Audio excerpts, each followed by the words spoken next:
नमस्ते, प्रणाम, हर हर महादेव। मैं आपका छोटा भाई गायक गोरख यादव और आज बदलापुर महोत्सव में मुलाकात हुआ है बहन मीरा जी से।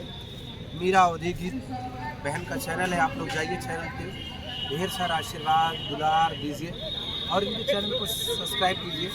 बाकी घर के परिवार कैसे हैं आपके? और राजी है लेकिन नहीं, बिल्कुल आइए। मेरा स्टूडियो मल्हनी में है, ठीक है, मेरा स्टूडियो मल्हनी बाज़ार में है। हाँ, और आप आइए, म्यूजिक पे गाना गाइए अच्छी तरीके से। और आजकल लोग म्यूजिक का ही गाना सुन रहे हैं, ठीक है। अगर म्यूजिक का गाना गाएंगे तो वो गाना वायरल होगा, लोग आपके गाने पे वीडियो बनाएंगे, ठीक है। हेलो, बाकी भारतीय सेना में उत्कृष्ट कार्य करने वाले सम्मानित बंधु जिनका नाम बुलाया जा रहा है, आप मंच पर आए।